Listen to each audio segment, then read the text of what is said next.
নমস্কার, শুভ সন্ধ্যা। শুরু করছি আজকে academy of folklore doctor Anirban Rashid যুগ্ম আয়োজনে আব্দুর রশিদ চৌধুরী স্মারক বক্তৃতামালা। আজ আব্দুর রশিদ চৌধুরী স্মারক বক্তৃতামালার দ্বিতীয় দিন। আজকের এই দ্বিতীয় দিনে আমাদের বক্তব্য বিষয় দ্বিজ নিত্যানন্দের পুঁথিপত্র এবং আমাদের গ্রাম সমাজ। বক্তা ডক্টর শ্যামল বেরা। শ্রী শ্যামল বেরার একটু সংক্ষিপ্ত পরিচয় আমরা নিয়ে নিই। সংক্ষিপ্ত পরিচয় প্রথমেই বলি যে হাওড়ার নিউ কোলরা উচ্চ মাধ্যমিক বিদ্যালয়ে শিক্ষকতার সঙ্গে যুক্ত ডক্টর শ্যামল বেরা। কিন্তু এই শিক্ষকতার পাশাপাশি লোকসংস্কৃতির একনিষ্ঠ গবেষক শ্রী শ্যামল বেরা 25 বছরেরও বেশি সময় ধরে ক্ষেত্র সমীক্ষার সঙ্গে ঘনিষ্ঠভাবে যুক্ত। বহু বিবিধ বিচিত্র বিষয় নিয়ে ক্ষেত্র সমীক্ষা করেছেন তিনি এবং তার ক্ষেত্র সমীক্ষাগুলি উঠে এসেছে তার কলমে বিভিন্ন লেখার আকারে। আমরা যদি একটু দেখে নিই তার ক্ষেত্র সমীক্ষার ক্ষেত্রগুলি: লোকসংস্কৃতি ও আদিবাসী সংস্কৃতি কেন্দ্রের লোকসংস্কৃতি বিষয়ক সমীক্ষা প্রকল্প, মেদিনীপুর ও হাওড়া জেলার পঞ্চায়েত সমিতি ভিত্তিক সমীক্ষা, কিংবা মেদিনীপুর জেলার পুঁথি নিয়ে কাজ করেছেন তিনি পূর্ব ভারত প্রত্নতত্ত্ব পাঠ ও প্রশিক্ষণ কেন্দ্রের সূত্রে। পূর্ব ভারত প্রত্নতত্ত্ব পাঠ ও প্রশিক্ষণ কেন্দ্রের সূত্রে নৌকো গঠন প্রযুক্তি বিষয়েও সমীক্ষা করেছেন স্যার। খড়গপুর আইআইটির আর্কিটেকচার অ্যান্ড রিজিওনাল প্ল্যানিং বিভাগের প্রকল্পে পশ্চিম মেদিনীপুরের দাসপুর থানার মন্দির স্থাপত্য শিল্পকর্ম নিয়ে ক্ষেত্র সমীক্ষা করেছেন তিনি। রাজ্যব্যাপী রাষ্ট্রীয় পুঁথি সমীক্ষা অভিযান পূর্ব মেদিনীপুরেরও সমীক্ষক ছিলেন তিনি। বঙ্গীয় সাহিত্য পরিষদের মৃৎশিল্প ও ধাতু শিল্প সমীক্ষা করেছেন তিনি 2006-07 সালে। লোকসংস্কৃতি ও আদিবাসী সংস্কৃতি কেন্দ্রের লোককথা সংগ্রহ প্রকল্পের সমীক্ষক ছিলেন তিনি। বাংলার গৃহ কুটির স্থাপত্য শিল্প প্রকল্প লোকসংস্কৃতি ও আদিবাসী সংস্কৃতি কেন্দ্রের অধীনেও সমীক্ষক ছিলেন তিনি। Hiring service major research project Jagannath consciousness UGC, সেখানেও কিন্তু তিনি কাজ করেছেন। এছাড়াও পুঁথি, টেরাকোটা, পট, পুরাতন দলিল, দস্তাবেজ, লোকগান, লোকনাটক ইত্যাদি নানা বিষয়ে তার বহু ক্ষেত্র সমীক্ষা রয়েছে। আর সেগুলো উঠে এসেছে তার বেশ কিছু লেখায়, যেমন নথিপত্রে লোকজীবন, লোকায়ত, ভারযাত্রা, লোকসংস্কৃতি ও আদিবাসী সংস্কৃতি কেন্দ্র, কিংবা সোনার নৌকো, সহজিয়া ও মাইন্ডস্কেপ, পঞ্চানন্দের গীত কবি দয়ারাম মনফকিরা থেকে, কিংবা কবি নিত্যানন্দের শীতলা মঙ্গল, সহজিয়া ও মনফকিরা, রারবঙ্গের গীতিকা মনফকিরা, চণ্ডালিনী উদ্ধার নীলকণ্ঠ মুখোপাধ্যায়ের কৃষ্ণযাত্রার পালা, সহজ পাঠ তারাপদ সাঁতরা স্মারক নিধি ও দ্বিজ হরিদেব আর্কাইভ থেকে, কবি নিত্যানন্দের শারদামঙ্গল, সহজ পাঠ ও সহজিয়া। এছাড়াও কবি নিত্যানন্দ 3টি লোককাব্য, সহজ পাঠ ও সহজিয়া, কৃষ্ণযাত্রা পূর্বাঞ্চলীয় সংস্কৃতি কেন্দ্র, কবি নিত্যানন্দের শীতলার জাগরণ পালা, সহজ পাঠ ও সহজিয়া, পলাশবাড়ি লোককথা, মহিনের ঘোড়াগুলি, মৃগয়া ক্ষেত্র ইত্যাদি আরো নানান গ্রন্থ কিন্তু উঠে এসেছে তার কলমে। এবং আমরা দেখব যে কেবলমাত্র লোকসংস্কৃতি বা পুঁথিভিত্তিক ক্ষেত্র সমীক্ষার বই নয়, বিবিধ কবিতার বইও কিন্তু তিনি লিখেছেন। এবং তার ঝুলিতে তাই এসেছে বহু সম্মানও: সৃজন সম্মান, তারাপদ সাঁতরা সম্মান, আলাপ সম্মান, জন্মভূমি দেশরত্ন সম্মান, তারাপদ সাঁতরা স্মৃতি স্মারক সম্মান, পশ্চিমবঙ্গ বাংলা একাডেমি প্রদত্ত লিটল ম্যাগাজিন পুরস্কার, কিংবা কলিকাতা লিটল ম্যাগাজিন লাইব্রেরি ও গবেষণা কেন্দ্র প্রদত্ত সারস্বত সম্মান, আখিপট সাহিত্য সম্মান ইত্যাদি বহু সম্মান কিন্তু ইতিমধ্যে অর্জন করেছেন শ্রী শ্যামল বেরা। যুক্ত আছেন সহজিয়া লোকায়ত শিকড় সন্ধান, অঙ্কুর কলাকৃষ্টি কেন্দ্র, বঙ্গীয় সাহিত্য পরিষদ, এশিয়াটিক সোসাইটি, পশ্চিমবঙ্গ ইতিহাস সংসদের মতো বহু সংগঠনের সঙ্গেও। শুধু তাই নয়, তার নিজস্ব উদ্যোগে কোলাঘাট লোকসংস্কৃতি গবেষণা কেন্দ্র ও সংগ্রহশালা এবং দ্বিজ হরিদেব সংগ্রহশালা ও গবেষণা কেন্দ্র তৈরি হয়েছে, বা তিনি এর সঙ্গে একদম প্রতিষ্ঠাতা সম্পাদক বলা যায়। তো আমরা শুনে নেব ডক্টর শ্রী শ্যামল বেরার কাছ থেকে আজকের বক্তব্য, দ্বিজ নিত্যানন্দের পুঁথিপত্র এবং আমাদের গ্রাম সমাজ। স্যার। আগুন পোড়াচ্ছে বলে, আগুনে পুড়ছি বলে, আগুনকে দূরে রেখে মুখ ফিরিয়ে বাঁচা, মুখ পোড়ানো রীতি মন গতরে আগুন ধরিয়ে আগুন হয়ে ধাওয়া। এই আগুন হয়ে ধাওয়া মানুষটি ছিলেন আব্দুর রশিদ চৌধুরী। তার স্মরণেই আজকের এই বক্তৃতা, বা তার স্মরণেই কিছু কথা বলা। যে কবিতাটি পড়লাম আব্দুর রশিদ চৌধুরীর আকর্ষ কাব্যগ্রন্থ থেকে নেওয়া, 2003-এ প্রকাশিত হয়েছিল। আব্দুর রশিদ চৌধুরী এটি উৎসর্গ করেছিলেন বা উৎসর্গে লিখেছেন এইভাবে: আমার সহধর্মিণী রত্না রশিদ বন্দ্যোপাধ্যায়কে। এই রত্না রশিদ বন্দ্যোপাধ্যায়কে আমরা আমাদের সংস্কৃতি চর্চায়, আমাদের লোক সংস্কৃতি চর্চায় খুব ভালো করেই জানি। আমি বলি রত্নাদি, আর সেই সূত্রে আব্দুর রশিদ চৌধুরী হলেন আমার জামাইবাবু। আমি জামাইবাবুই বলতাম। খুব গ্রামীণ শব্দ, গ্রামীণ সংস্কৃতি, সেই জামাইবাবুর স্মরণে কিছু বলতে পেরে আজকে খুবই ভালো লাগছে। এবং এটার আয়োজন করেছেন একাডেমি অফ ফোকলোর এবং অনির্বাণ রশিদ যৌথ উদ্যোগে। অনির্বাণ রশিদ, ডাক্তার অনির্বাণ রশিদ হলেন আব্দুর রশিদ চৌধুরীর পুত্র। তো যে আব্দুর রশিদ চৌধুরী স্মারক বক্তৃতা, তিনি আমাদের গ্রাম সমাজের মানুষ, তিনি আমাদের গ্রাম ভালোবেসেছেন, গ্রাম পুনর্গঠনের চিন্তা করেছেন। তিনি শুধু কবিতাই লেখেননি, তিনি শিক্ষকতা করেছেন, অধ্যাপনা করেছেন, প্রবন্ধ লিখেছেন এবং লোকায়ত সংস্কৃতির লালন করেছেন। এবং মুসলিম বিয়ের গান নিয়ে তার গুরুত্বপূর্ণ একটি বক্তৃতাও আছে। আমরা মূল আলোচনায় যাওয়ার আগে যে কথাটা বলছিলাম, যে আব্দুর রশিদ চৌধুরী 2013-র 21শে জুলাই একবার রত্নাদি সাক্ষাৎকার নিতে গেছি। সারাদিন ছিলাম। সহজিয়া লোকায়ত শেকর সন্ধানের পক্ষে আমাদের সম্পাদক মধুসূদন মুখোপাধ্যায় ছিলেন। দারুণ রসিকতার মধ্য দিয়ে দিনটা উনি কাটিয়েছিলাম আমরা। চমৎকার চমৎকার সব কথা বলেছিলেন এবং গুরুত্বপূর্ণ কথা কিন্তু সহজভাবে বলেছিলেন। তো 2003-এর আমরা যে সময় জুলাই মাসে আমরা রত্নাদির বাড়িতে গেছিলাম, ঠিক তার পরের মাসেই আমরা গিয়েছিলাম। যে আমরা চেয়েছিলাম যে বর্ধমান জেলার যারা বিয়ের গান করেন, মুসলিম বিয়ের গান, তাদের গানগুলো শোনা, তাদের সঙ্গে একটু কথা বলা। সেই সমস্ত ব্যবস্থাটা কিন্তু করেছিলেন আব্দুর রশিদ চৌধুরী মহাশয়, আমাদের বা আমার জামাইবাবু। তো ভারতবর্ষের যে ধর্ম সম্প্রদায়, যে লোকায়ত জীবন, আমাদের যে গ্রাম সমাজ, এইসব নিয়ে তার চিন্তা ভাবনা ছিল। তাকে স্মরণ করে, তাকে প্রণাম জানিয়ে, সবাইকে ধন্যবাদ জানিয়ে আমার মূল বক্তব্যে যাচ্ছি।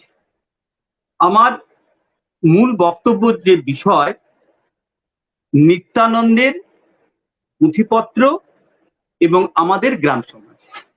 এই নিত্যানন্দকে আমাদের মঙ্গল কাব্যের ইতিহাসে আশুতোষ ভট্টাচার্য বলেছেন যে শীতলা মঙ্গলের কবি দ্বিজ নিত্যানন্দ। দ্বিজ নিত্যানন্দ বলা হয়। এই নিত্যানন্দ ডাকনাম ছিলেন, আমরা পুঁথিপত্র থেকে দেখেছি, নিতাই মিশ্র থেকে নিত্যানন্দ। আবার মিশ্র থেকে পরে তিনি চক্রবর্তী লিখছেন।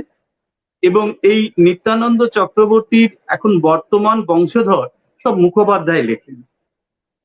আমি যে দ্বিজ নিত্যানন্দের কথা বলবো বা দ্বিজ কবি নিত্যানন্দের কথা বলবো, তার যে কাব্য রচনার যে সময়কাল 1740 থেকে 1800 মধ্যেই তার লেখা হচ্ছে।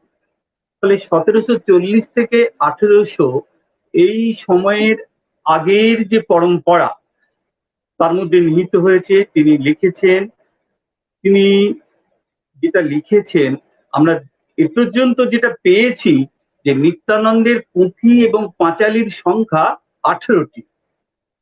পরে পরে আরো হয়তো পাওয়া যেতে পারে। তো নিত্যানন্দের এই যে পুঁথি পাঁচালী, নিত্যানন্দ তার যে ভদ্রাসন অধুনা পূর্ব মেদিনীপুর জেলার কোলাঘাট থানার কানাইচক গ্রামে তার ভদ্রাসন রয়েছে, এবং কানাইচক গ্রামে তিনি উঠে এসেছিলেন। তার আগে তিনি ছিলেন পার্শ্ববর্তী আরেকটি গ্রাম মারোবেড়িয়া। ফলে এই নিত্যানন্দের পুঁথির বিভিন্ন ভণিতার মধ্যে আমরা মারোবেড়িয়া গ্রামটা পাই, কানাইচক তো পাই। আর নিত্যানন্দকে পৃষ্ঠপোষকতা দিয়েছিলেন কাশিজোড়ার রাজারা। কাশিজোড়া পরগনা, কাশিজোড়া রাজা আমরা দেখবো যে 1573 থেকে শুরু হয়ে যাচ্ছে। তো ফলে কাশিজোড়া পরগনার ইতিহাস সংস্কৃতি তার একটা ধারাবাহিকতা রয়েছে। এই কাশিজোড়া পরগনার যে রাজা নরনারায়ণ, রাজা রাজনারায়ণ, এই রাজা রাজনারায়ণের যে সময় ওই 1740 থেকে 1800 এই সময়ের মধ্যে নরনারায়ণ যাচ্ছেন, রাজনারায়ণ আসছেন। তো এই রাজসভার কবি ছিলেন। তো এই নিত্যানন্দ যে সমস্ত পুঁথি পাঁচালী লিখলেন তার তালিকাটা আমরা একবার অনেকে জানি। আমরা মূলত তাকে শীতলামঙ্গলের কবি হিসেবেই জানি, কিন্তু আমি প্রায় 30 বছর গ্রামগঞ্জে বিভিন্ন জায়গায় অন্বেষণ করে যারা মঙ্গল কাব্যের গান করেন, সেই গায়কদের খাতা, কখনো পুঁথি, কখনো নথি, বিভিন্ন সূত্রে এ পর্যন্ত আমি 18টি পুঁথি ও পাঁচালীর সন্ধান পেয়েছি। কি কি রয়েছে সেগুলো: মনসা মঙ্গল, শীতলা মঙ্গল, সারদা মঙ্গল, লক্ষ্মী মঙ্গল, দক্ষিণ রায়ের পালা, যমরাজার পালা, গঙ্গার পালা, কপিলা মঙ্গল, পঞ্চানন্দের গান, বিশালাক্ষীর গান, বৈত্র মঙ্গল, পঞ্চরায়ের পালা, ষষ্ঠী মঙ্গল, কালিকা মঙ্গল, মদন মোহনের পালা, জগন্নাথের পালা, কালুরায় মঙ্গল, শিবায়ন। তো দেখা যাচ্ছে যে আমরা যে সমস্ত লোকদেবতার কথা বলি বা গ্রাম দেবতার কথা বলি, আমরা যে সমস্ত অপ্রধান মঙ্গল কাব্যের আলোচনা করি, তার নানান বিভাগগুলো নিয়ে, নানান শাখাগুলোকে নিয়ে তিনি কাজ করেছেন। তো এই যে কাজগুলো করেছেন, পুঁথি প্রণয়ন করেছেন, কেবল পুঁথি প্রণয়নের জন্যই প্রণয়ন করা হয়নি। গ্রামের মানুষ তাদের নিত্য প্রয়োজন, তাদের মঙ্গল সাধন, তাদের শিক্ষা, তাদের স্বাস্থ্য, তাদের বেঁচে থাকা, তাদের চাষাবাদ, তাদের বিশ্বাস, সমস্ত কিছুই এই এক একটা পরতে পরতে আমাদের এক একটা কাব্যের মধ্যে, এই পুঁথি পাঁচালীর মধ্যে আমরা খুঁজে পাই। ফলে এ যাবৎ বাংলা সাহিত্যের ইতিহাসে দ্বিজ নিত্যানন্দকে কেবল শীতলামঙ্গলের কবি হিসাবে যে বলা হয়েছে, সেটা কিন্তু পরিবর্তনের দরকার। কারণ তিনি রায়মঙ্গল লিখছেন, দক্ষিণ রায়ের পালা লিখছেন, তিনি ষষ্ঠী মঙ্গল লিখছেন এবং সারদা মঙ্গল লিখছেন। তো এই বিষয়গুলো কিন্তু যত দিন যাচ্ছে আমরা অন্বেষণ করে পাচ্ছি। ফলে এগুলোকে নতুন করে ভাবা দরকার, নতুন করে এগুলোকে নিয়ে কাজ করা দরকার। এবং সেই সূত্রে আমরা এই পুঁথিগুলো, তো আমরা বলছি গ্রাম সমাজের কথা, নিত্যানন্দের পুঁথির কথা, তো পুঁথিগুলো আমরা পাবো কোথায়? না, কিছু কিছু পুঁথি পাওয়া যাবে আমাদের পূর্ব মেদিনীপুর জেলার বিজন পঞ্চানন সংগ্রহশালায়, মালিবুড়ো সংগ্রহশালায়, তমলুকের আর্কিওলজিক্যাল মিউজিয়াম, সেখানে কিছু পাওয়া যাবে। মেদিনীপুর সাহিত্য পরিষদে পাওয়া যাবে। ব্যক্তিগত সংগ্রহে ত্রিপুরা বসুর কাছে পাওয়া যেতে পারে। সাহিত্য পরিষদে মাত্র 2টি পুঁথি আছে। কলকাতা বিশ্ববিদ্যালয়ের শীতলামঙ্গলের পুঁথি বলে যেটি আছে, আসলে সেটি খণ্ডিত। আর বাকি যে দক্ষিণ রায়ের পালা, সারদা মঙ্গলের পালা, সহ অনেকগুলি পালা, সেগুলো অদ্যাবধি আমার সঙ্গে রয়েছে, আর কোথাও আছে বলে এখনো পর্যন্ত কিন্তু আমি নির্ণয় করতে পারিনি বা আমার জানা নেই। তো এখন আসি যে নিত্যানন্দের কথা, তার পুঁথির কথা, তার গ্রাম সমাজের কথা। তো নিত্যানন্দের পুঁথিগুলির নিরিখে আমাদের গ্রাম সমাজ তথা আমাদের গ্রাম সংগঠনকে আমরা দেখতে পারি। গ্রাম মানেই তো আমাদের গ্রামের মানুষ, মানুষের বেঁচে থাকার লড়াই সংগ্রাম তথা তাদের বেঁচে থাকার প্রকৌশল, মানুষের জন্ম, মৃত্যু, মাঝে বিবাহ, তাদের বিশ্বাস, সংস্কার, বিজ্ঞান, চিকিৎসা, সবকিছু নিয়েই যে গ্রাম সমাজ, এবং সেই যে গ্রাম সমাজের কথা, এই সমস্ত আমরা পুঁথির মধ্যে পাই। তো আমরা যে মনসা মঙ্গলের কথা বলি, মনসা মঙ্গল নিয়ে আলোচনা হয়েছে। তো আমি মনে করি দ্বিজ নিত্যানন্দের মনসা মঙ্গল কাব্যধারার একবারে শেষ পর্যায়ের বা শেষের দিকের তিনি কবি। মনসা মঙ্গলের যে মনসা মঙ্গল যে পুঁথিটি আমি পেয়েছি, পুঁথিটি আমি একটু দেখাই। মনসার জাগরণ পালা। তো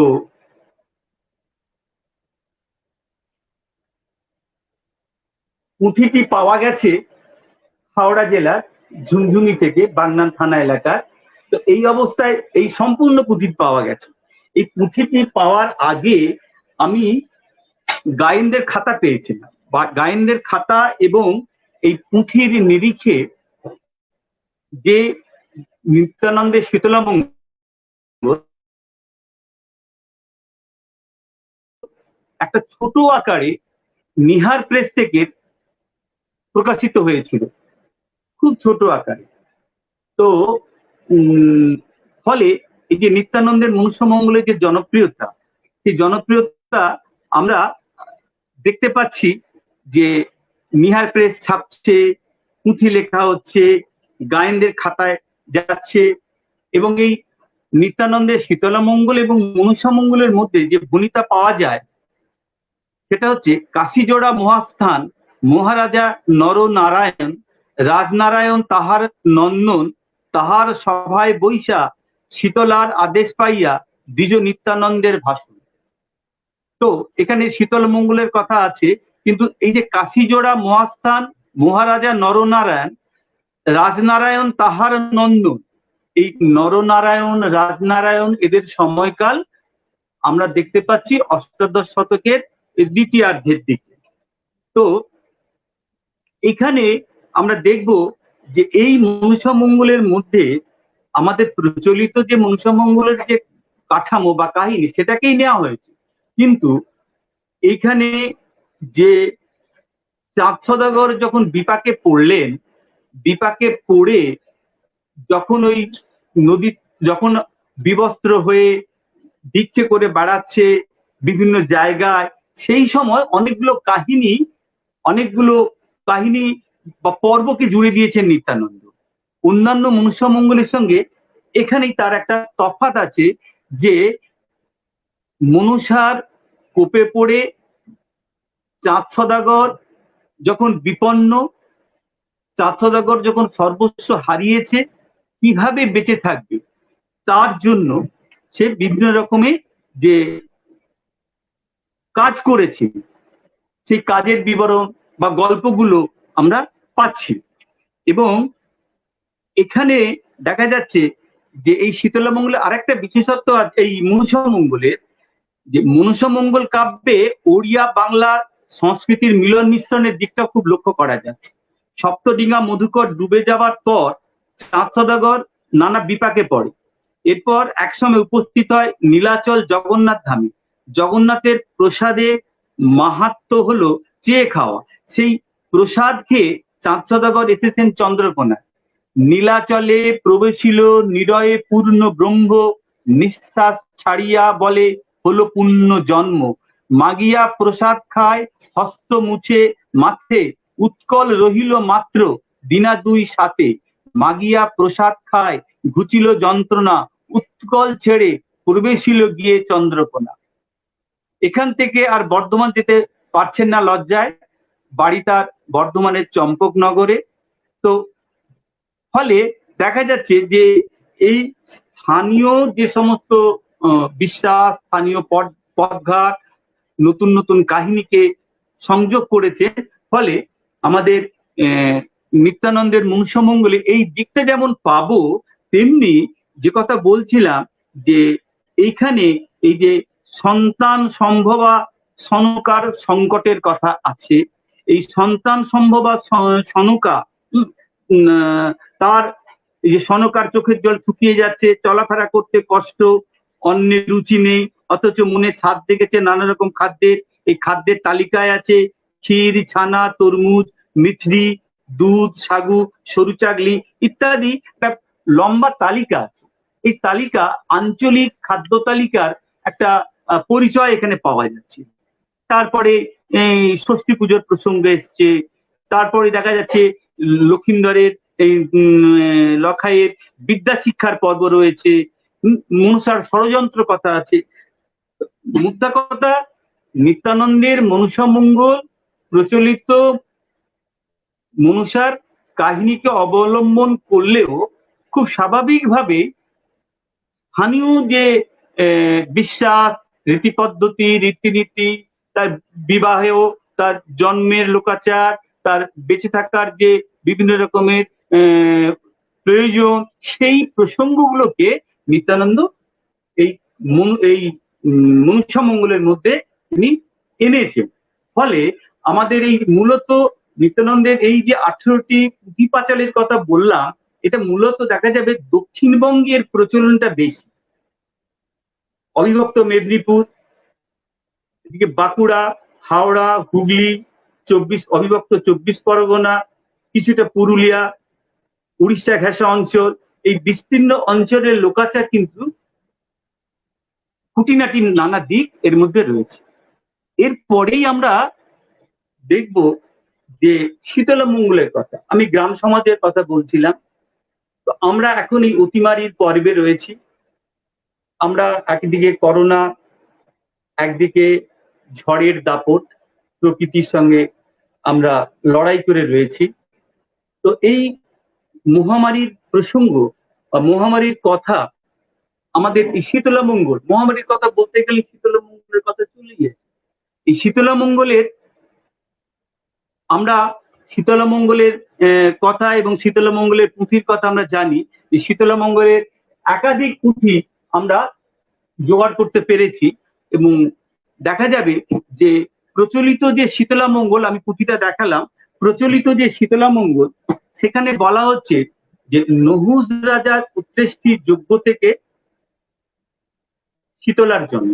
এটা একটা প্রচলিত কাহিনী। আসলে আমরা জানি যে শীতলার একটা শাস্ত্রীয় শীতলা আছে, একটা লৌকিক শীতলা।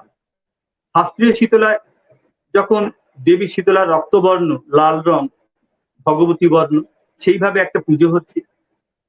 কৃষ্ণবর্ণ শীতলা রয়েছে, আবার শ্যামবর্ণ শীতলা রয়েছে।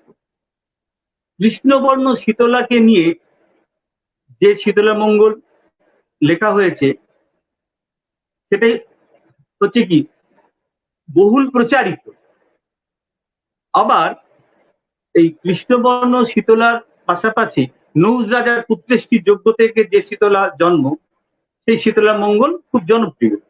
কিন্তু বেশি জনপ্রিয় নয়, কিন্তু আছে, সেটা শ্যামবর্ণ শীতলা।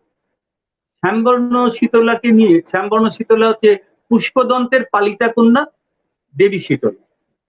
তো নিত্যানন্দ কিন্তু ওই নহুষ রাজার পুত্রেষ্টি যজ্ঞে যে শীতলার জন্ম, কৃষ্ণবর্ণ শীতলাকে নিয়ে যেমন শীতলামঙ্গল লিখেছেন, আবার শ্যামবর্ণ শীতলামঙ্গল, পুষ্পদন্তের পালিতা কন্যা, তাকে নিয়েও শীতলামঙ্গল লিখেছেন। এবং শ্যামবর্ণ যে শীতলা, পুষ্পদন্তের পালিতা কন্যা যে শীতলা, তাকে নিয়ে যে শীতলামঙ্গল লেখা হয়েছে, এই পুঁথি কিন্তু আমি কোথাও দেখিনি। এটা হচ্ছে পুষ্পদন্তের পালিতা কন্যা দেবী শীতলা, তাকে নিয়ে। তো এই দেবী শীতলা, এখানে আছে নিমা জগতীর পালা, হেমঘট তোলা পালা, বিরাট রাজার পালা মূলত রয়েছে। এখন সেটা শ্যামবর্ণ শীতলাই হোক আর কৃষ্ণবর্ণ শীতলাই হোক, শীতলা হলেন বসন্ত রোগের দেবী, বসন্ত রোগ নির্মূলের দেবী। তো এই বসন্ত রোগ নির্মূলের দেবী, তো এই বসন্ত রোগ যে একসময় ভয়াবহ ধারণ করেছিল, তো এই বসন্ত রোগ থেকে গ্রাম বাংলার মানুষ, গ্রাম সমাজ কিভাবে বাঁচবে সেই সম্বন্ধে সচেতন করা। কত রকমের বসন্ত হচ্ছে, 64 প্রকার বসন্ত, বসন্ত রোগগুলোর লক্ষণ কি, কিভাবে থাকতে হবে, তার পথ্য কি, অর্থাৎ একটা কাহিনী তৈরি হচ্ছে, রোগ সম্বন্ধে সচেতন করা হচ্ছে, রোগ সম্বন্ধে বলা হচ্ছে এবং রোগ সম্বন্ধে সচেতন করা হচ্ছে এবং তার তথ্য কথাও বলা হচ্ছে। এবং সমস্ত কাজটা যখন করছে, এটা কবি নিত্যানন্দ, এবং কবি নিত্যানন্দ ছাড়া আরো অনেক শীতলামঙ্গল লিখেছে, কিন্তু সবচেয়ে জনপ্রিয় এবং প্রতিনিধি স্থানীয় কবি হচ্ছেন দ্বিজ নিত্যানন্দ। তো এই নিত্যানন্দ, এই তারাশিস মুখোপাধ্যায়ের একটি বই আছে, বইটার নাম শীতলার বিবাহ বাসর ও অন্যান্য প্রবন্ধ। এখানেও তিনি ওই নিত্যানন্দের শীতলামঙ্গলের যে 64 প্রকার বসন্ত, সেই বসন্তের কথা, তার ব্যাখ্যা বিশ্লেষণ, মুক্তির কথা এখানে বলা হয়েছে। অর্থাৎ আমাদের গ্রামের মানুষ এই মহামারীর সঙ্গে, মহামারীকে কিভাবে মোকাবিলা করবে, তার জন্য কি সচেতনতার দরকার, তার বিস্তারিত বিবরণ কিন্তু এই নিত্যানন্দ তার শীতলামঙ্গলের মধ্যে তিনি রেখেছেন। এই শীতলামঙ্গলের কে নিয়ে প্রায় 40 বছর আগে বাংলা সাহিত্যে শীতলামঙ্গল পুষ্প অধিকারীর একটি বই আছে, এই নিত্যানন্দের শীতলামঙ্গল। তো প্রচলিত যে বই, সেই বইয়ের পাশাপাশি আমি যে নতুন পুঁথি পেয়েছি, এই পুষ্পদন্তের পালিতা কন্যা শ্যামবর্ণ শীতলা, সেই পুঁথিও যেমন প্রকাশ করেছি বই আকারে, আর প্রচলিত বই যেটি প্রথমের দিকে ছাপা হয়েছিল সেটিও প্রকাশ করেছি।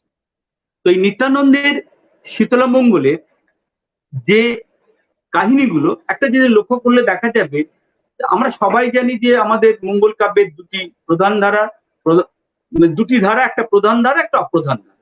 প্রধান ধারার মধ্যে মনসা মঙ্গল একটাই কাহিনী, চণ্ডী মঙ্গল দুটি কাহিনী, ধর্মমঙ্গল দুটি কাহিনী মূলত।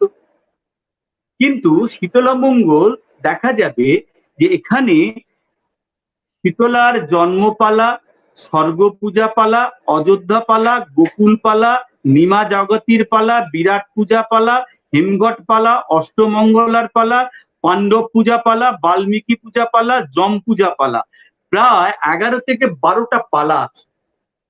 অর্থাৎ 11টা থেকে 12টা কাহিনী আছে।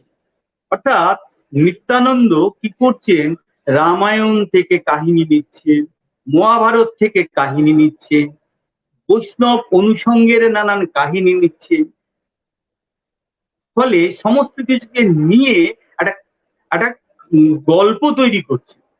ফলে আমাদের যে লোকগল্পের যে ধারা বা লোক কাহিনীর যে ধারা, তার যে উন্মেষণ বা গল্প শোনার যে আনন্দ, এই গল্পগুলোকে, এই শীতলামঙ্গলকে আগে গায়ক চামড় দুলিয়ে গান করে শোনাতেন, সঙ্গে 4-5 জন বাজনদার থাকতেন। পরে পরে এরা বদলে গিয়ে এখন দেখা যাচ্ছে লোকনাটক বা লোকযাত্রা পালায় পর্যবেসিত হয়েছে। ফলে লোকের মনোরঞ্জন, লোকের বিনোদন এবং কাহিনী শোনার আগ্রহ, নিত্যানন্দ এই এতগুলো গল্প তৈরি করছেন, লোকসমাজকে দিচ্ছেন, তারা সেই গল্প শোনার আনন্দ পাচ্ছেন, পাশাপাশি শিক্ষা লাভ করছেন, রোগ সম্বন্ধে জানছেন, রোগের প্রকৃতি সম্বন্ধে জানছেন। ফলে এই এতগুলো কাজ কিন্তু আমরা নিত্যানন্দের শীতলামঙ্গল থেকে জানতে পারি। পাশাপাশি যে আমাদের গ্রাম সমাজকে তিনি এই শীতলামঙ্গলের মধ্য দিয়ে একটা বিভিন্ন গ্রামের সঙ্গে যে গ্রামের সম্পর্ক, গ্রামগুলোকে বেঁধে রাখা, মানুষের সঙ্গে সম্পর্ক গুলোকে ঘনিষ্ঠ করা, যে আয় আরো বেঁধে বেঁধে থাকি, আমরা এই আধুনিক কবিতা যে লাইনগুলো পাই, এই বেঁধে বেঁধে থাকার যে রূপকল্প বা বেঁধে বেঁধে থাকার যে প্রকল্প, সেগুলো কিন্তু এই মনসামঙ্গল, শীতলামঙ্গল লেখা, পাঠ করা, তার সেগুলোকে মঞ্চস্থ করা বা পরিবেশন করা, একসঙ্গে আসা, এই বিষয়গুলো কিন্তু আমরা দেখব যে এই নিত্যানন্দের এই শীতলামঙ্গলের মধ্যে রয়েছে। তো এই নিত্যানন্দের শীতলামঙ্গল অর্থাৎ দেখা যাচ্ছে যে সর্পভীতি থেকে বাঁচা, জল জঙ্গলের যে সাপ, সেই সর্পভীতি, রোগ থেকে বাঁচা, মানুষ তো বাঁচলো, কিন্তু তারপরে তার তো লেখাপড়ার দরকার, লেখাপড়ার দরকার। সেখানে দেখা যাবে তিনি সারদা মঙ্গল লিখছেন। আমি সারদা মঙ্গলের যে পুঁথিটা পেয়েছি, এটা আমি চেষ্টা করেছি যে এটা সম্পাদনা করা, যে এটা গুরুত্বপূর্ণ ভূমিকা অধ্যাপক বিশ্বনাথ রায় লিখেছেন এবং দেখিয়েছেন যে আমাদের এই সারদা মঙ্গল লেখার যে পরম্পরাটা কোথায় এবং সেখানে নিত্যানন্দের অবস্থানটা কোথায়। তো সারদা মঙ্গলের যে পুঁথি, এ যাবৎ আর কোথাও আছে বলে নিত্যানন্দের সারদা মঙ্গলের পুঁথি আমার জানা নেই। আমি এটা আমাদের মেদিনীপুর জেলা থেকেই সংগ্রহ করেছি। তো এই নিত্যানন্দের সারদা মঙ্গল আমাদের মধ্যযুগের যে শিক্ষা ব্যবস্থার যে গঠন কাঠামো, যে শিক্ষা ব্যবস্থাটা কেমন ছিল, কিভাবে তৈরি হতো, তার যে একটা দিক আমরা কিন্তু এই নিত্যানন্দের সারদা মঙ্গল এবং সময়কাল বলেছি 1740 থেকে 1800-র মধ্যে লেখা, এইখানে আমরা পাবো। এবং এই নিত্যানন্দের যে সারদা মঙ্গল, এখানেও দেখা যাবে যে এখানে একটা গল্প আছে। রাজা বিক্রমাদিত্য, কালিদাস, ভোজরাজ, এই শব্দগুলো আমাদের পরিচিত, কিন্তু নিত্যানন্দ একটা নতুন গল্প তৈরি করছে। এবং দেখা যাচ্ছে ভোজরাজার কন্যা, সে কন্যার নাম ভানুবতী নয়, এখানে নাম দিয়েছেন যে ভানুবতী। আচ্ছা, ভানুবতী বিয়ে দেবেন এবং রাজা ভোজরাজা বলছেন যে আমার কন্যার বিয়ে দেব, কিন্তু এমন পাত্রের উপর মানে পাত্রকে আমি দান করব বা পাত্রস্থ করব যিনি নতুন মঙ্গল লিখতে পারবেন, নতুন কবিতা লিখতে পারবেন। তো ভোজরাজার চারিদিকে খবর দিয়ে দিলেন যে যিনি নতুন কবিতা, নতুন কাব্য লিখবেন তাকেই আমার কন্যা দান করবে। তো অনেকেই তো ব্যর্থ। শেষে কালিদাস নামে এক কাঠুরিয়া এলেন, বললেন আমি নতুন কাব্য দেখাবো। নতুন কাব্য লিখলেন, সবাই তো জয় জয়কার করে দিল যে কাঠুরিয়া কালিদাস নতুন কাব্য লিখেছে, তো তাকে বিয়ে দিতে হয়। কিন্তু ভোজরাজা তার আভিজাত্যের বড়াই, তার যে বর্ণাশ্রমের যে ব্যাপার, বর্ণভেদ যে বিষয়টা রয়েছে, তো সেই আভিজাত্যের জায়গায় ভোজরাজের মনে হলো কালিদাস যতই নতুন কাব্য লিখুক, কালিদাস আসলে তো কাঠুরিয়া, নিম্ন বর্ণে, তো আমি কি করে মেয়ের বিয়ে দেব? এই বিয়েকে আমার বন্ধ করতেই হবে। এই বন্ধ করার জন্য তিনি করলেন কি, কৌশলে নিজেই নিজেকে বান মেরে মানলেন। ভোজরাজা মারা গেলেন, মারা গিয়ে সেই মৃতদেহ রয়েছে, বিয়ে বন্ধ হয়ে গেল। ইত্যবসরে বিক্রমাদিত্য নামে আরেকজন এলেন, তিনি বললেন যে আমি নতুন কাব্য লিখব। সত্যি তিনি লিখলেন এবং নতুন কাব্য এমন লিখলেন এবং পাঠ করলেন, সেই মৃত রাজা ভোজরাজা তার প্রাণ ফিরে এলো। তিনি খুব প্রসন্ন হলেন এবং প্রসন্ন হয়ে ভানুবতীর সঙ্গে বিক্রমাদিত্যের বিয়ে দিলেন। বিষয়টা মজার যে শিক্ষা দরকার, মূর্খ পাত্রকে তিনি মূর্খ পাত্রের হাতে তার কন্যাকে তুলে দেবেন না, কিন্তু শিক্ষিত পাত্রও দরকার, আবার আভিজাত্যও দরকার। এরকম একটা বিষয় নিয়ে কিন্তু এই সারদা মঙ্গল লেখা হয়েছে। ফলে আমাদের গ্রাম সমাজে এই শিক্ষা, বর্ণভেদ, আভিজাত্য, অনভিজাত, এই যে প্রসঙ্গগুলো, এর সমাজবিজ্ঞানী বলি, নৃবিজ্ঞানী বলি, এইগুলোর অন্বেষণ করতে হলে আমাদের দেশজ রীতিতে আমাদের মতো করে কিভাবে গ্রাম সমাজে টিকে ছিল, সেটা হচ্ছে কিন্তু আমাদের এই সারদা মঙ্গল। নিত্যানন্দটা লিখেছে। বিদ্যা গেল, রোগ গেল, সর্পভীতি গেল, আমাদের সম্পদ দরকার, আমাদের চাষবাস দরকার, এই জন্য তিনি লিখলেন। কি লিখলেন? তিনি নিত্যানন্দের, এটা হচ্ছে লক্ষ্মী জাগরণ পালা। নিত্যানন্দের লক্ষ্মী জাগরণ পালা অদ্যাবধি বাংলা সাহিত্যের ইতিহাসে কোথাও কোনো এন্ট্রি হয়নি এখনো পর্যন্ত। আমি 25 বছর 30 বছর ধরে কাজ করছি, আমার মতো করে এগুলো জানান দেওয়ার চেষ্টা করছি এবং বইগুলো বেরিয়েছে, প্রায় 700-800 কপি করে বই বেরিয়েছে, প্রকাশিত হয়েছে। কিন্তু বেরিয়েছে, যারা মনে করেন পড়েন, পড়ে হয়তো রেখে দেন, কিন্তু এই নিত্যানন্দের যে লক্ষ্মীমঙ্গল বা নিত্যানন্দের যে লক্ষ্মীর জাগরণ পালা, আমাদের বাংলা একাডেমি থেকে শ্রেয়া চল্লানির বই রয়েছে, সে বই খুব পপুলার, কিন্তু সেই যে কাহিনী, সেই কাহিনীর সঙ্গে দেখা যাবে এই কাহিনীর মধ্যে একটা স্বাতন্ত্র্য রয়েছে এবং এখানে দুটো পালা আছে। এই দুটো পালার মধ্যে দেখা যাবে প্রথমটা হচ্ছে ধনা চণ্ডালের পালা। ধনা হচ্ছে চণ্ডাল, বুড়ি, খেতে পায় না, তার কাছে একদিন লক্ষ্মী এসছে ভিক্ষে করতে, বলছে যে আমি, লক্ষ্মী মানে ছদ্মবেশে এসছে, আমি খেতে টেতে পাচ্ছি না, আমাকে একটু খেতে টেতে দাও। তো এই বলছে আমি চণ্ডাল, তোমাকে তুমি ব্রাহ্মণ বাড়ির মেয়ে, তোমাকে কি করে দেব, এইসব কথাবার্তা হলো।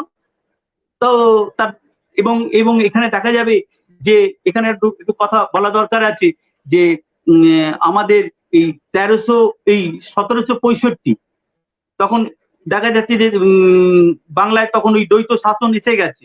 ইস্ট ইন্ডিয়া কোম্পানির পক্ষে দ্বিতীয় শাহ আলমের কাছ থেকে দেওয়ানি লাভ করে বাংলা বিহার উড়িষ্যা লাভ করলেন, দেওয়ানি লাভ করলেন। তো ফলে এই যে দ্বৈত শাসন 1365 সাল, একদিকে দেখা যাচ্ছে যে স্থানীয় জমিদারের শাসন, একদিকে দেখা যাচ্ছে ঔপনিবেশিক শাসন, এই জাঁতা কলে যে গ্রাম বাংলার মানুষ, তাদের যে নিরন্ন অবস্থা, তাদের যে দারিদ্র, খেতে পাচ্ছে না, তাদের এই সব বিষয়গুলো কিন্তু এই ধনা চণ্ডালের পালার মধ্যে আছে। বিষয়গুলো নানাভাবে প্রকল্পগুলো তৈরি হয়েছে। যাই হোক, এই ধনা চণ্ডালের পালা, এই ধনা বলছে আমি চণ্ডাল, আমার কাছে কি করে তুমি খাবে। তো যাই হোক, এই বড় একটা কাহিনীর মধ্যে দেখা যাবে ধনা চণ্ডাল শেষে একটু খাদ্যকণা দিয়েছে, তাতে দেবী তুষ্ট হয়েছে, দেবীর কৃপায় সেই ধনা চণ্ডালের দুঃখের অবসান ঘটেছে, অনেক ধান ফলিয়েছে, চাষাবাদ করেছে, সেই চাষাবাদের কথা, ধানের কথা রয়েছে এবং সেখানে দেখা যাবে অনেক কিছু রয়েছে। শেষের দিকের পাপের তত্ত্ব, কলির তত্ত্ব, তারপরে রয়েছে নিশি জাগরণ। তো এখানে এই ধনা চণ্ডালের গল্প বলতে বলতে এসে আবার এই বিভিন্ন রকমের ধর্মীয় আধ্যাত্মিক কথা, মানুষের লোকবিশ্বাসের কথা, এইসবগুলো আছে ধনা চণ্ডালের পালা। এখানে আরেকটা পালা আছে, সেটা হচ্ছে তিলফুল পালা। তিলফুল পালা আমাদের পরিচিত পালা, যারা আমরা বৃহৎ লক্ষ্মী পাঁচালী পড়ি, সেখানেও তিলফুল পালা আছে। তো সেই তিলফুল পালা মূল কাহিনী নিলেও এখানেও দেখা যাবে যে নিজের মতো করে স্থানীয়ভাবে কবি নিত্যানন্দ তিলফুলের পালাটা করছে, যে লক্ষ্মী এবং নারায়ণ বেড়াতে এসছেন, লক্ষ্মীর দেখছে যে তিল খেয়ে তিল ফুল, তো আনন্দে একটু তিল ফুল ভেঙে নেবে, কিন্তু এই তিলফুল চাষিকে না বলে তিলফুল ভেঙে নেওয়ার জন্য নারায়ণ কিন্তু খুব রুষ্ট হবে, অভিশাপ দেবেন। তো এই যে ফসল রক্ষা করার কথা, ফসল ফলানোর কথা, এই তিলফুল পালার কথা তিলফুল পালার মধ্যে রয়েছে। তো এই গেল লক্ষ্মীর জাগরণ পালা। তো এই লক্ষ্মী জাগরণ পালার পর আমরা দেখব যে তিনি দক্ষিণ রায়ের পালা লিখেছেন। নিত্যানন্দ দক্ষিণ রায়ের পালা লিখছেন, মানে পুঁথি লিখছেন, হ্যাঁ, এটা কিন্তু আর কত আছে আমার জানা নেই, কিন্তু আমরা পেয়েছি নিত্যানন্দের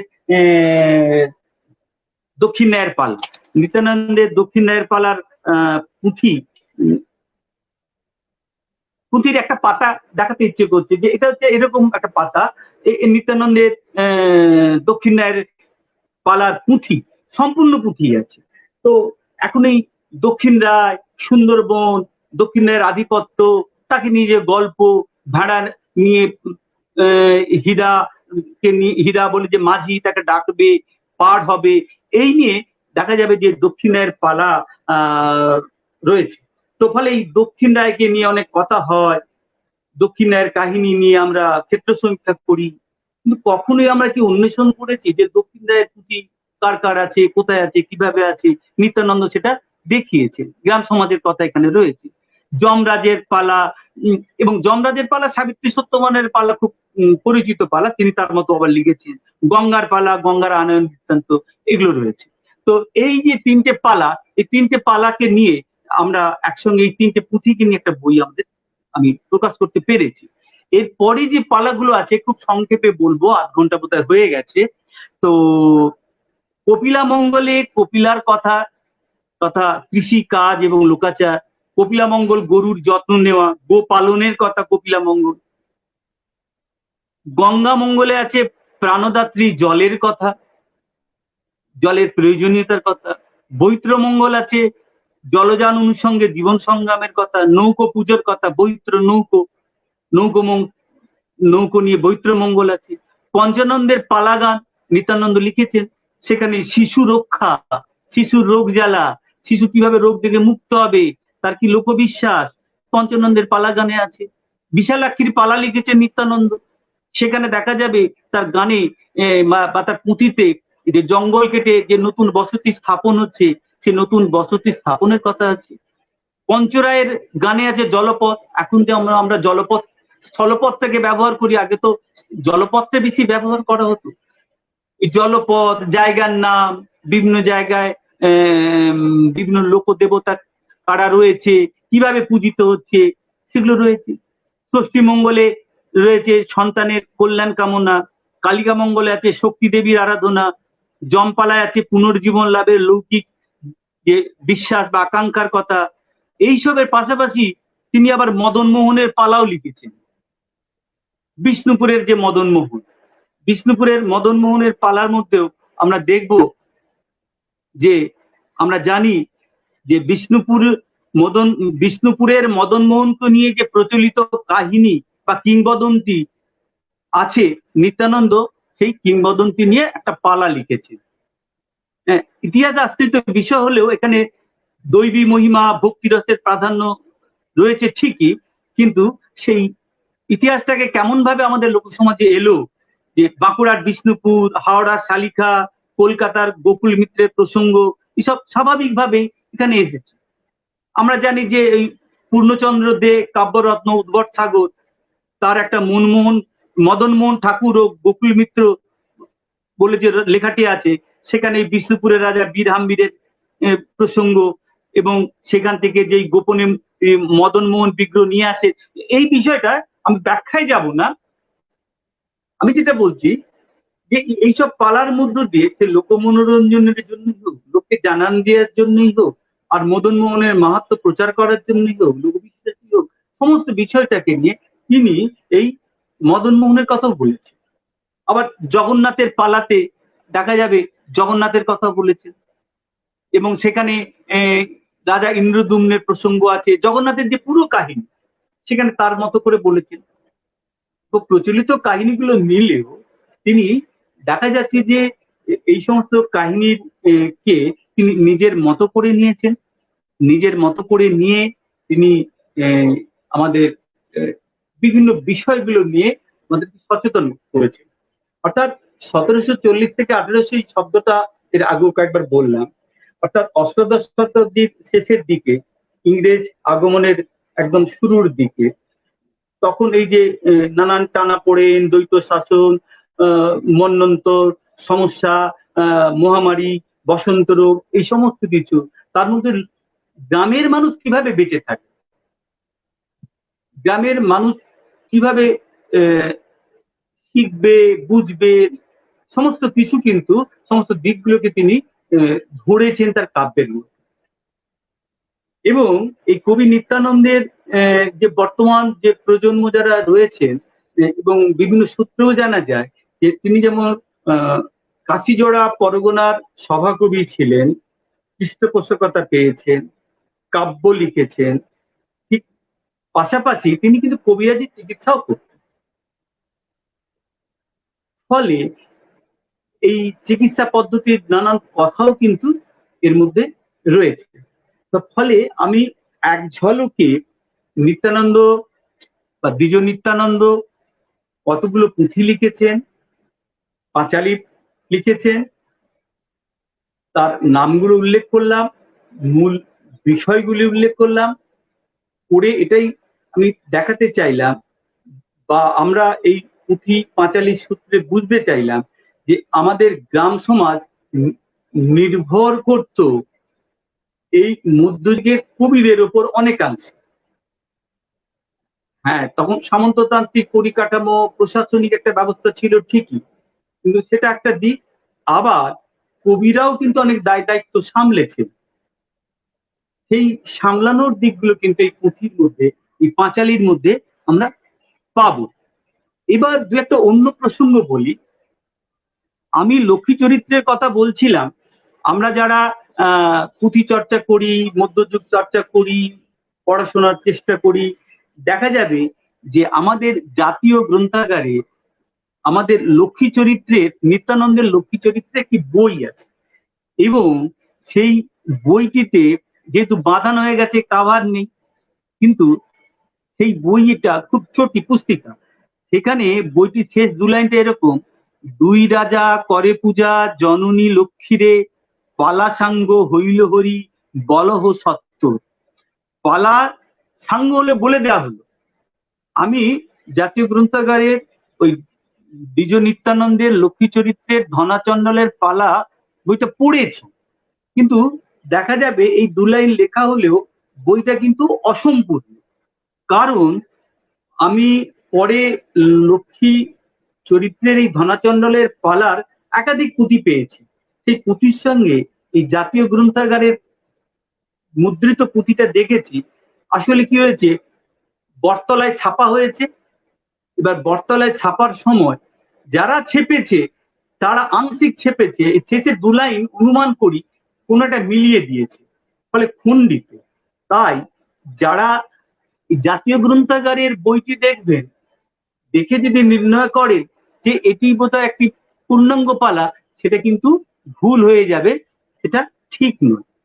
এরপরে যেটা আমি বলবো, যে কলকাতা বিশ্ববিদ্যালয়ে থেকে প্রকাশিত যে একটা বড় বই রয়েছে পুঁথির তালিকা, সেই পুঁথি তালিকার যে বইটা বিবরণ, সেখানে একটা জায়গায় শীতলা মঙ্গলের নাম রয়েছে। মনীন্দ্রমোহন বসু প্রফুল্লচন্দ্র পাল 1977 সালে এটা প্রণয়ন করেছিলেন। তো তাতে দেখা যাচ্ছে একটা শীতলা মঙ্গল বলে চিহ্নিত আছে। খুব আগ্রহ নিয়ে, অনেক অনুমতি নিয়ে পুঁথিটা দেখতে গেলাম। তো পুঁথিটা দেখা গেল যে সেই পুঁথিটা আসলে একটা ছোট পুঁথি, এবং খুলে দেখলাম সেটা লেখা আছে, প্রথম পাতা আছে গঙ্গা পূজার পালা। আশ্চর্য! তারপরে দেখলাম আসলে পুঁথিটা যেখান থেকে লেখা হয়েছে সেখানে গঙ্গাকে নমস্কার করা হয়েছে, লেখা এই গঙ্গা শব্দ থেকে গঙ্গা পূজার পালা লেখা হয়েছিল, আবার কেউ কেটে দিয়েছে যে শীতলা মঙ্গল। কিন্তু পুরো পুঁথিটা আমি পাঠ নিয়ে দেখেছি, আসলে শীতলা মঙ্গলের তো প্রায় 12টি বেশি, আমি 12টি মানে দ্বিজ নিত্যানন্দের লেখা শীতলা মঙ্গলে প্রায় 12টি পালা বা গল্পের সন্ধান পেয়েছি। তার মধ্যে একটি পালা হচ্ছে গোকুল পূজা পালা, খুব পরিচিত।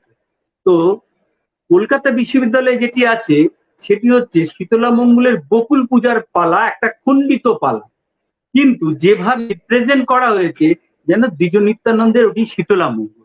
আসলে তা নয়, যদি আমরা সবটা মিলিয়ে না পড়ি আবার ওখানে একটা ভুল হয়ে যাওয়ার সম্ভাবনা থাকে। আর একটা কথা আমার বলার খুব ইচ্ছে হচ্ছে, যে সেটা হচ্ছে যে আমরা এই বটতলা থেকে যত বই বেরিয়েছে, দ্বিজ নিত্যানন্দের শীতলা মঙ্গল সব থেকে বেশি বেরিয়ে প্রকাশিত হয়েছে বলে আমার ধারণা। 1320 সালে আহিরিটোলা স্ট্রিট থেকে দ্বিজ নিত্যানন্দের একটা বই বেরিয়েছিল, নারায়ণ দাস শ্রীযুক্ত জয় দাসের দ্বারা প্রাপ্ত। 1320 এই বইটা হচ্ছে জেরক্স। আমি কেন বলছি একটু পরেই যাব। আর 1330-এ প্রিয়নাথ দত্ত কর্তৃক একটা প্রকাশিত হয়েছিল 1330। এইখানে এটা হচ্ছে ত্রয়োবিংশ সংস্করণ। এবারে যেটা বলার সেটা হচ্ছে যে নিত্যানন্দের যে শীতলা মঙ্গল, এই শীতলা মঙ্গল কিন্তু বাংলাতে লেখা হয়েছে। আমরা অবিভক্ত মেদিনীপুর এবং হাওড়ার বিভিন্ন জায়গা থেকে নিত্যানন্দের শীতলা মঙ্গল এবং অন্যান্য পুঁথি পাঁচালি পেয়েছি, এবং নিত্যানন্দ বাংলায় লিখেছেন। এবারে বাংলা থেকে ওড়িয়াতে লিপ্যন্তর হয়েছে কয়েকটি পুঁথি, সেটা বিষ্ণুপদ পান্ডা তিনি বলেছেন যে উড়িষ্যার যে সংগ্রহশালা সেখানে আছে, কিন্তু বাংলা পুঁথি উড়িয়াতে লিপ্যন্তর হয়ে কয়েকটা আছে। আসলে নিতাই মিশ্র বা নিত্যানন্দ মিশ্র বা নিত্যানন্দ চক্রবর্তী বা দ্বিজ নিত্যানন্দ যাই বলি, তিনি বাংলা ভাষায় লিখেছেন। এবং এখানে বটতলা থেকে যতগুলো ছাপা হয়েছে তার আগে থেকেই বাংলা গ্রামে গঞ্জে প্রচলিত ছিল। কোনো ওড়িয়া পুঁথি থেকে বাংলায় কিন্তু এটা বটতলাতে আসেনি। আমরা দেখব 5ই জুলাই একটি সাময়িক পত্রে এই সময়ে রবিবাসরীয়তে এক গবেষক এক প্রতিবেদক তিনি এই নিত্যানন্দের শীতলা মঙ্গল প্রসঙ্গে বলছেন যে 1860 নাগাদ বটতলার প্রকাশক ত্রৈলোক্যনাথ দত্ত ওড়িয়া শীতলা মঙ্গল পালা ছেপে বিখ্যাত হয়েছেন। প্রকাশক লিখেছেন বলে এটা যেটা বলা হয়েছে যে 1860 নাগাদ বটতলার প্রকাশক ত্রৈলোক্যনাথ দত্ত ওড়িয়া শীতলা মঙ্গল পালা ছেপে বিখ্যাত হয়েছিলেন। তারপরে এক জায়গায় লিখছেন এই পুঁথি ওড়িয়া থেকে বাংলা ভাষায় অনুবাদের কাজ করেছিলেন শিবনারায়ণ সিংহ। আমি লাইনটা আরেকবার পড়ি, এই পুঁথি ওড়িয়া থেকে বাংলা ভাষায় অনুবাদের কাজ করেছিলেন শিবনারায়ণ সিংহ। আসলে শিবনারায়ণ সিংহটা বানিয়ে লিখেছিলেন।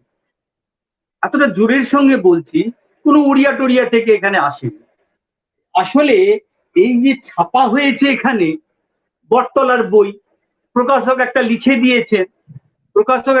দিয়েছেন এবং সেটাকেই বেদবাক্য ধরে চেকিং, ক্রস চেকিং, অন্য পুঁথির সঙ্গে আলোচনা না করে প্রতিবেদক লিখে দিলেন যে ওড়িয়া থেকে বাংলায় ছাপা হয়েছে। এইটা নিরসন করার জন্য আমরা দেখব যে বঙ্গীয় সাহিত্য পরিষদে 1305 বঙ্গাব্দে প্রথম সংখ্যায়, অর্থাৎ 123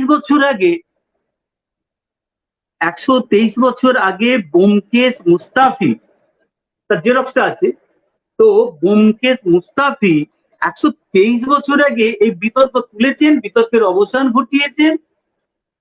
তারপরে 60 বছর আগে পুষ্প অধিকারী নিত্যানন্দের শীতলা মঙ্গলে বলেছেন যে বাংলার গ্রাম সমাজের কবি, কোনো ওড়িয়া টোড়িয়া নয়। তারপরে ত্রিপুরা বসু বলেছেন, তারপরে আমি আমার এই নিত্যানন্দের শীতলা মঙ্গলে বলেছি। তাহলে প্রায় 125 বছর ধরে যে তর্কের অবসান হয়েছে বলে মনে করি, আবার নতুন করে, অর্থাৎ এখন যারা পুঁথি চর্চা করেন বটতলা করতেই পারেন, ভুলও হতে পারে, কিন্তু দেখা দরকার যে পাশাপাশি কি আলোচনা হচ্ছে, পাশাপাশি কারা কি বলছে। তা না হলে আমি দেখলাম তো এই সময়ে রবিবাসরীয়তে বড় বড় পড়াও করে লেখা হয়ে গেল, ছাপা হয়ে গেল, তারপর দেখলাম সেটা আবার ফেসবুকে পোস্ট হয়েছে, অনেকে অনেক কথা বললেন, বাহবা দিলেন। ঠিক আছে, সবাইকে শ্রদ্ধা সম্মান রেখেই বলবো যে যে এগুলো ঠিক হচ্ছে না, এগুলোকে দেখা দরকার যে নিত্যানন্দ মধ্যযুগের শেষ পর্বে একটা উল্লেখযোগ্য কবি, যে উল্লেখযোগ্য কবি আমাদের গ্রামের মানুষকে বেঁচে থাকার নানান প্রকল্প দিয়েছেন, তার কাব্যের মধ্য দিয়ে দেখিয়েছেন, তার কাব্যের মধ্য দিয়ে একদিকে বিনোদন, একদিকে শিক্ষা, একদিকে তাদের বেঁচে থাকার বিভিন্ন রকমের যে অনুশীলনের যে কাজগুলো তিনি সেগুলো দিয়েছেন। অর্থাৎ আমি যে কথা বলছিলাম যে এই বটতলা থেকে যেটা বেরিয়ে গেছে শিবনারায়ণ সিংহ কর্তৃক অনুবাদিত হয়ে বলা হচ্ছে, লিপ্যন্তর এক জিনিস আর অনুবাদ করা এক জিনিস, কোনো অনুবাদ নয়। সেখানে প্রকাশক এক জায়গায় লিখেছেন শীতলার জাগরণ পালা বঙ্গভাষায় নাই ছিল কোনো দেশে সুশৃঙ্খলা। আমি আবার পড়ি, শীতলার জাগরণ পালা বঙ্গভাষায় নাহি ছিল কোনো দেশে সুশৃঙ্খলা। তো আমি এতক্ষণ পুঁথি দেখালাম, এই পুঁথিগুলো যেগুলো দেখালাম সেগুলো সবগুলো কিন্তু ছাপার আগে সব বঙ্গভাষাই ছিল। তো ফলে এগুলো আমাদের দেখা দরকার। তো তো এখন এই মহামারীর প্রসঙ্গে যে কথা বললাম, একটু কয়েকদিন আগে একটা আলোচনা হচ্ছিল এক ওয়েবিনারে, একজন বললেন শীতলা মঙ্গলের কথা। তো কিন্তু শীতলা মঙ্গলের কবি কারা, কি লিখেছেন, শীতলা মঙ্গলের বিষয় কি, এবং তার যে 64 বসন্ত, তার নিদান, পথ্য, এই সব যে বিষয়গুলো, এই বিষয়গুলো দেখা যাবে যে নিত্যানন্দ অনেক গুরুত্ব সহকারে দিয়েছে। আজকের এই প্যান্ডেমিক সিচুয়েশনেও নিত্যানন্দ চর্চা খুব গুরুত্বপূর্ণ বলে মনে করি। যে স্তরেই প্যান্ডেমিক চর্চা করুক, নিত্যানন্দের শীতলমঙ্গলে পুঁথি, তো এই নিত্যানন্দের পুঁথি নিয়ে একটা গুরুত্বপূর্ণ কাজ একসময় আমাদের ডক্টর সুব্রত মুখোপাধ্যায় করেছেন, cult of goddess Shitala in Bengal. হ্যাঁ, এই বইয়ে শীতলা মঙ্গলের প্রসঙ্গ এখানে এসছে। তো দক্ষিণবঙ্গের সমগ্র গ্রাম গ্রামান্তর জুড়ে, হ্যাঁ, এখন যেটা বলা যে গ্রাম সমাজ তো বলছি যে 1740 থেকে 1800 লেখা হলেও 1800 পর আজকে 2021 আপনি অবিভক্ত মেদিনীপুর, হাওড়া, 24 পরগনা এবং পার্শ্ববর্তী অঞ্চলে যেখানে গ্রাম দেবতার পুজো হয়, শীতলার পুজো হয়, শীতলা মঙ্গল হয়, আমরা যদি খোঁজ নিয়ে দেখি সবাই কিন্তু এই নিত্যানন্দের শীতলা মঙ্গল অর্থাৎ কবি নিত্যানন্দ ভণিতাতে ব্যবহার করে। অর্থাৎ সেই কাহিনী তার অনেক রূপান্তর হয়েছে, তার অনেক নাটকীয়তা হয়েছে, লোকনাটক বা যাত্রায় রূপান্তরিত হয়েছে। কিন্তু এমন একজন শক্তিশালী কবি, যদি আমরা পূর্ব মেদিনীপুর, হাওড়া, 24 পরগনা, হুগলি, হ্যাঁ, এইসব অঞ্চলে কান পাতি, দেখা যাবে যে এই ফাল্গুন, চৈত্র, বৈশাখ, হ্যাঁ, এইসব মাস জুড়ে দেশ পূজা উপলক্ষে এই শীতলা মঙ্গলের গান যে হয় সেটা নিত্যানন্দের গান। নিত্যানন্দ এইভাবে আজও টিকে আছেন আমাদের গ্রাম সমাজের মধ্যে। ফলে দেখা যাবে যে আমাদের এই মধ্যযুগ চর্চা আমরা যারা করি, বাংলা সাহিত্যের ইতিহাস, নির্মাণ, পুনর্নির্মাণ, বিনির্মাণ, অনেক কথা বলি, অনেক দেশি বিদেশি তত্ত্বের কথা বলি, অনেক অনেক বৈষ্ণবীয় তত্ত্বের কথা বলি, আমরা সংঘর্ষ সমন্বয়ের কথা বলি। আমরা দেখব যে নিত্যানন্দ কিভাবে রামায়ণ, মহাভারত এবং আমাদের ভাগবত এই কাহিনীগুলোকে মিলিয়ে মিশিয়ে দিয়ে একটা সমন্বয় সংস্কৃতি করে দিয়েছে। এই সমন্বয় সংস্কৃতির জন্য, আমাদের গ্রামকে বোঝার জন্য, গ্রাম সমাজকে বোঝার জন্য নিত্যানন্দ চর্চা অপরিহার্য। অনেক নিত্যানন্দের পাশাপাশি ওই সময় আরো অনেক কবি লিখেছেন, সেগুলোও প্রয়োজন, কিন্তু নিত্যানন্দের মতো এই এত বিষয় নিয়ে, হ্যাঁ, তার 18টি পুঁথি এবং পাঁচালী যে আমরা পেয়েছি, এগুলো আমরা পাচ্ছি না। ফলে আমাদের নৃবিজ্ঞানী বলি, সমাজ বিজ্ঞানী বলি, বা আমাদের লোক সংস্কৃতি চর্চাই বলি, তো আমাদের গ্রাম চর্চাই বলি, আমাদের পুঁথি চর্চা অনিবার্য। আমাদের আমি আমার আলোচনাকে কেবল নিত্যানন্দের মধ্যে সীমাবদ্ধ রেখেছি, অন্য কোনো পুঁথিতে যাইনি। দেখা যাবে যে আমরা যারা লোক সংস্কৃতির চর্চা করি, গ্রামে গঞ্জে যাই, গাজন নিয়ে কথা বলি, এটা নিয়ে কথা বলি, সেগুলো নিয়ে কথা বলি, কিন্তু এই সমস্ত কাহিনীগুলো অনেক আগে মধ্যযুগের কবিরা তাদের পুঁথির মধ্যে লিপিবদ্ধ করে গেছে। ফলে আমরা যদি পুঁথি পাঠ না জানি, পুঁথি উন্মেষণ না করি, তাহলে কিন্তু আমাদের এই লোক সংস্কৃতি চর্চা, নৃবিজ্ঞান চর্চা, এগুলো কিন্তু অসম্পূর্ণ থাকবে বলেই মনে করি। আমার সঞ্চালিকা দেবতোষী দি এসে গেছেন, আমিও শেষ করে দেব। আমি বলার সুযোগ যে পেয়েছি, আমাদের একাডেমি অফ ফোকলোরের সবাইকে ধন্যবাদ জানাচ্ছি, মাধুরীদিকে ধন্যবাদ জানাচ্ছি, আর শান্তনু মোদক আমাকে এই ব্যাপারটাকে সড়গড় করে দেওয়ার চেষ্টা করেছেন, তাকে ধন্যবাদ জানাই। আর নেপথ্যে আছেন রত্না রশিদ, তাকে আমার প্রণাম জানাই, এবং সবাইকে যারা শুনলেন, পরে যারা শুনবেন, সবাইকে ধন্যবাদ জানাই। পরে যদি আবার সুযোগ পাই আরো বিস্তারিত যাব। আপাতত যা পেয়েছি সেগুলো আপনাদের কাছে নিবেদন করলাম। ধন্যবাদ, আমার বক্তব্য এখানে শেষ করছি।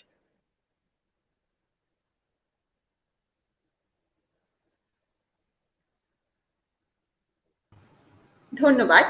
আমরা এতক্ষণ শুনছিলাম academy of folklore doctor Anirban Rashid যুগ্ম আয়োজনে আব্দুর রশিদ চৌধুরী স্মারক বক্তৃতামালা।